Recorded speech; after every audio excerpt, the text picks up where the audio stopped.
Salut tout le monde, dans cette vidéo on va regarder les changements dans les portefeuilles des super investors. Donc les super investors en gros c'est les meilleurs investisseurs professionnels.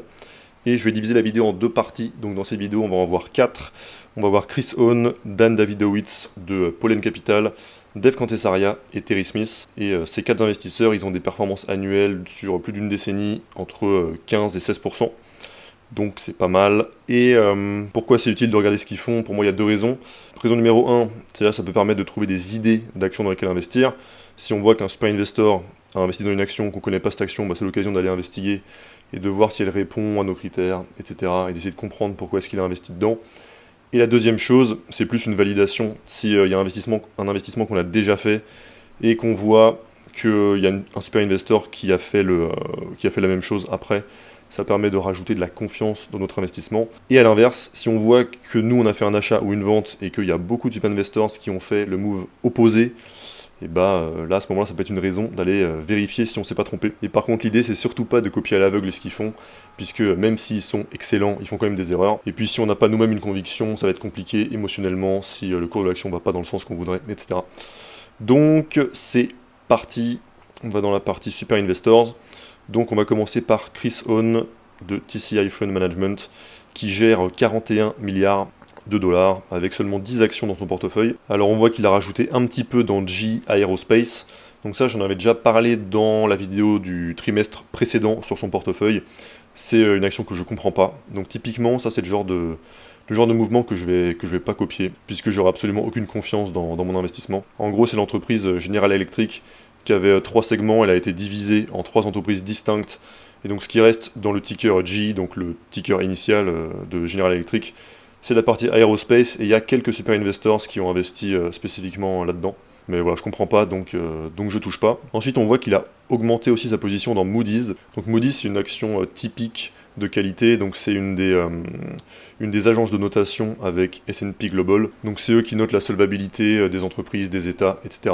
Et c'est une boîte qu'on retrouve très souvent dans les portefeuilles des super investors. C'est un business avec très peu de capex, ils sont en duopole avec S&P Global, etc. Il y a pas mal de bonnes caractéristiques typiques, mais par contre, moi depuis, j'ai toujours trouvé trop cher sur les derniers mois, voire même là sur toute l'année.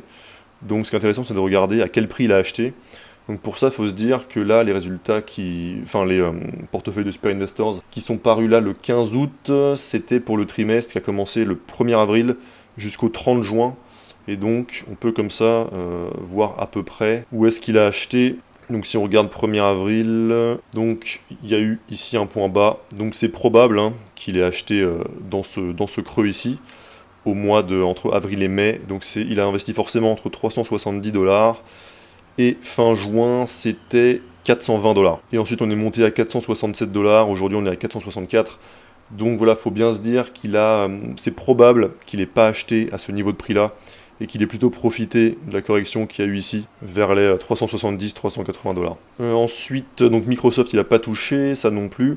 Il a rajouté aussi un peu à S&P Global. Donc on va aussi regarder quand est-ce qu'il a acheté donc SPGI. Et entre le 1er avril... ouais, donc il a aussi probablement profité de cette correction vers les 400-430 quoi. Et aujourd'hui c'est à 490. Je trouve perso l'action trop chère aussi aujourd'hui, mais donc c'est intéressant de savoir qu'un investisseur comme Chris Hohn, il a jugé que au minimum à 408 dollars, c'était un bon investissement. Donc c'est bon à savoir si jamais S&P Global retombe vers ces prix-là. Sachant que depuis, il y a eu un trimestre de résultats qui est apparu. Donc la valeur intrinsèque de la boîte a un petit peu augmenté. Donc en vrai, ce sera un petit peu plus pour que ce soit équivalent. Mais voilà. Ensuite, il a beaucoup augmenté sa position dans Alphabet. Il a maintenant plus d'1 milliard dedans. Donc ça devient pas négligeable, même pour son portefeuille. Dans le cas de Google, ça devait être...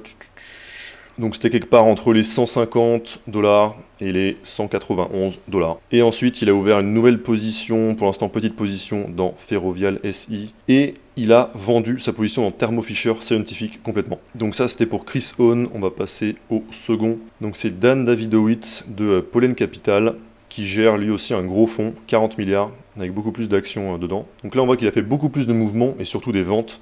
Donc ça c'est dur de conclure quelque chose d'une vente partielle. Un achat c'est qu'il y a forcément une conviction derrière.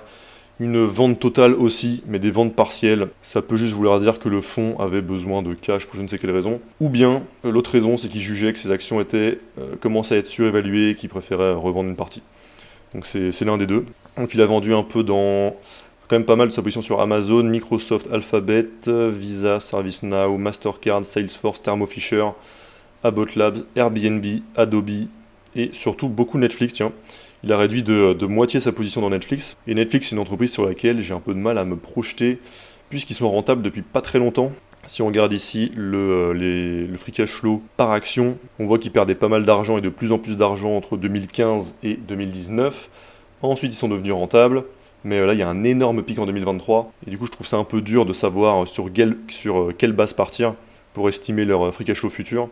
Si on regarde en trimestriel, on voit que le premier trimestre a été en croissance par rapport au premier de l'année précédente, mais que le second est moins élevé que le second trimestre de l'année précédente. Donc le fait qu'ils soient rentables depuis si peu de temps, pour moi, ça rend compliqué l'estimation de leur niveau de marge, on va dire le niveau de croisière de marge qu'ils peuvent tenir, et donc ça rend le travail de valorisation un peu compliqué. Après, si on regarde au niveau de la qualité, c'est une boîte qui a une très bonne croissance de son chiffre d'affaires, avec des croissances plus faibles en 2022 et 2023, donc c'est à surveiller quand même, 6,5% de croissance sur les 2 années. Ensuite, free cash flow, donc on a vu le ROCE, donc forcément il était en perte, donc la moyenne est mauvaise.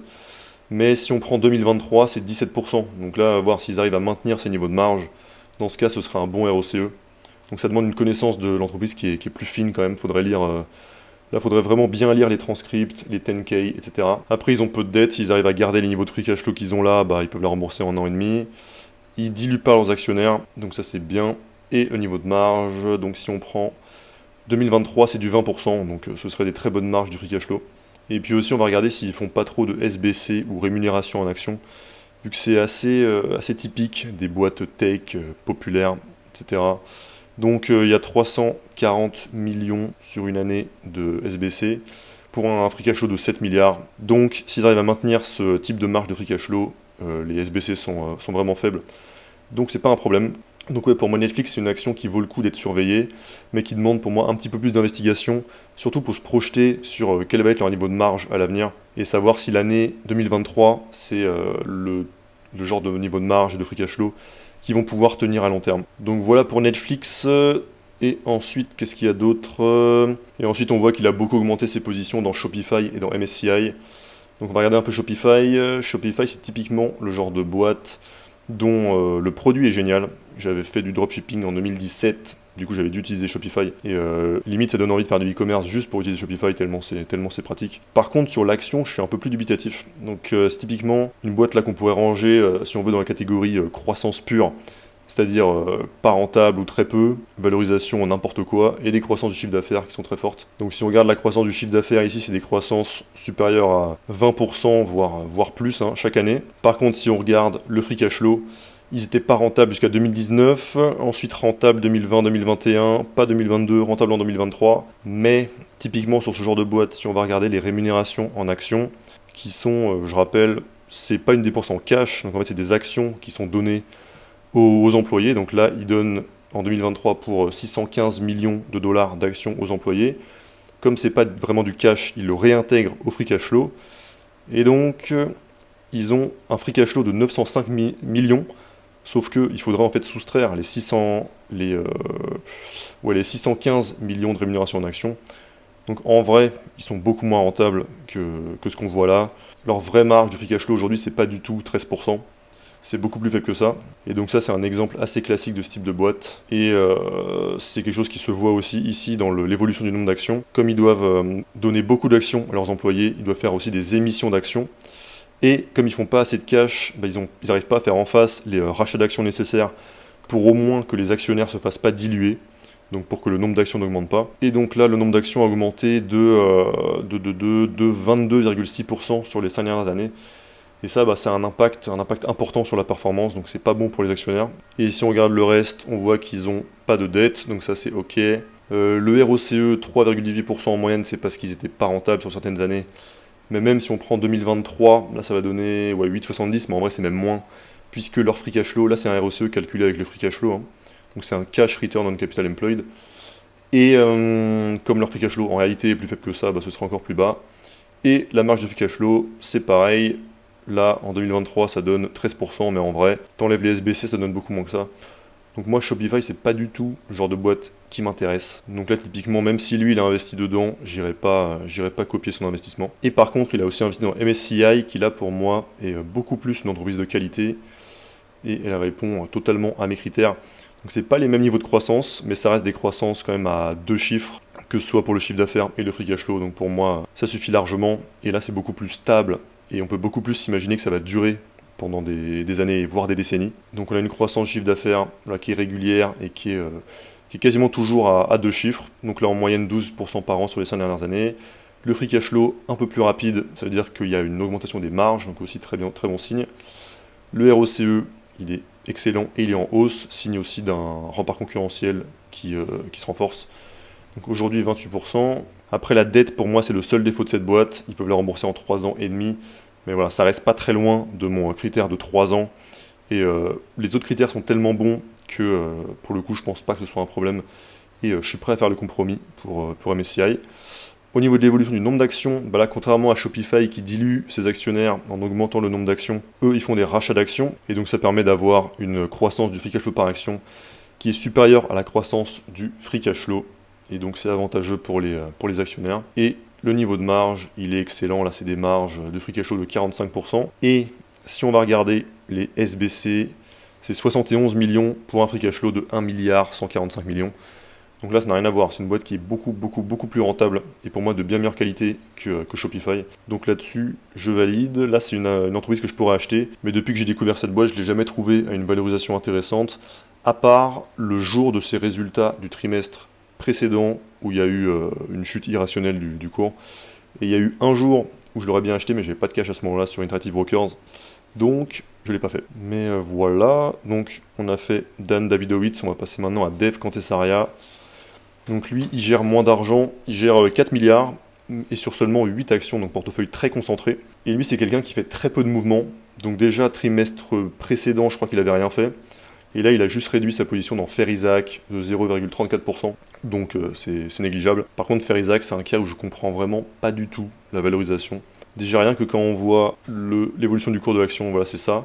Sachant qu'ici, on est en novembre 2022.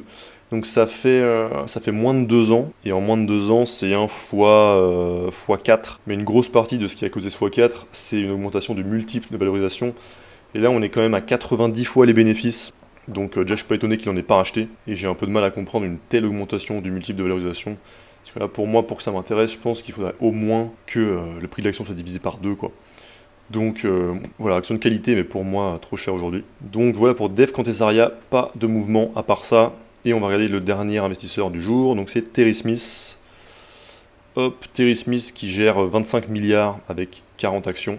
Donc pas mal de petites réductions, mais rien de spécial à noter. Et à part ça, il a fait 2 achats.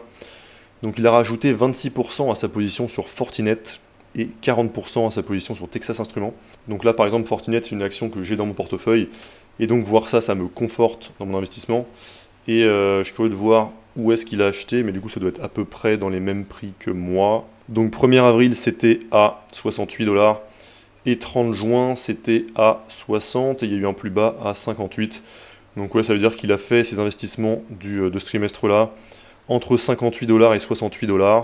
Et comme mon prix moyen sur Fortinet il est à 60 $, je me dis que j'ai pas trop dû faire une bêtise et qu'on a un avis sur la valorisation de l'entreprise qui est assez proche, donc ça c'est cool. Et ensuite il a rajouté 40% à sa position dans Texas Instruments.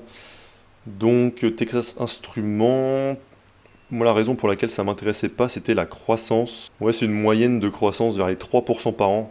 C'est vrai que là j'ai un petit peu de mal à comprendre, parce que ça fait vraiment faible. Après c'est quand même une petite position dans son portefeuille, mais tout de même, moi j'ai du mal à capter. Parce que c'est quand même très compliqué d'avoir des bonnes performances avec des entreprises qui ont quasiment aucune croissance du chiffre d'affaires. Surtout sachant que Terry Smith, c'est pas le genre d'investisseur à cibler des purs value play, donc des entreprises très sous-évaluées, peu importe leur qualité, en espérant que le multiple de valorisation augmente. C'est pas du tout dans sa stratégie, normalement. Donc il a peut-être des raisons de penser que la croissance du chiffre d'affaires futur de Texas Instruments va augmenter, mais là j'en ai aucune idée. Ensuite, le free cash flow, donc là il y a eu une forte baisse, mais il doit y avoir une raison spécifique, type investissement, acquisition, tout ça. Donc vraiment ça c'était un free cash flow qui croît lentement comme le chiffre d'affaires. Par contre, un ROCE qui est très élevé. Donc si on enlève l'année 2023 où ils avaient une baisse du free cash flow, c'était des ROCE dans les 24 à 20-30%. Le niveau de dette, là il paraît élevé mais parce qu'il y a eu une baisse du free cash flow. Mais si on prend les années précédentes, ils pouvaient la rembourser en moins d'un an, donc ça pas de problème. Au niveau de la dilution, il n'y en a pas, ils rachètent des actions, tout va bien. Et les marges sont très élevées, 30-40%. Et j'imagine qu'ils ont du coup un dividende qui est assez élevé. Donc c'est ça, ils ont un dividende de 2,62% et ils versent 88% de leur free cash flow en dividende. Donc pour moi, Texas Instruments, c'est typiquement entreprise de qualité, mais pas assez de croissance. Donc j'investirai pas dedans. Je sais pas pourquoi il a investi dedans, ça me paraît pas correspondre vraiment à ses critères habituellement, enfin partiellement, mais pas totalement. Mais en tout cas, je vais pas le suivre là-dessus. Et on a terminé pour Terry Smith. Donc là, en résumé, ce que je retiens des 4 Super Investors qu'on a regardé, c'est que c'était un trimestre assez calme, comme tous les trimestres d'ailleurs depuis le début de l'année. Donc je pense, d'après moi, que c'est dû aux valorisations qui sont assez élevées. Contrairement par exemple à 2022, où je regardais pas à ce moment-là, mais il devait y avoir beaucoup d'achats. Là, il y a assez peu d'achats. Je retiens surtout que Terry Smith a continué à acheter du Fortinet, et sinon, pas grand-chose d'autre. Donc on verra s'il y a des nouvelles choses dans les 4 Super Investors de la prochaine vidéo. Donc ce sera François Rochon, un Canadien, Patrick Hargreaves de Akao Capital. Donc Akao Capital, c'est les auteurs du livre Quality Investing, donc très bon livre aussi sur l'investissement. On verra Stanley Druckenmiller et Warren Buffett. Et puis pour terminer, je rappelle que si vous voulez analyser vos actions avec Graham et rejoindre la communauté privée, vous avez le lien dans la description. Et on se retrouve pour la prochaine vidéo. A plus!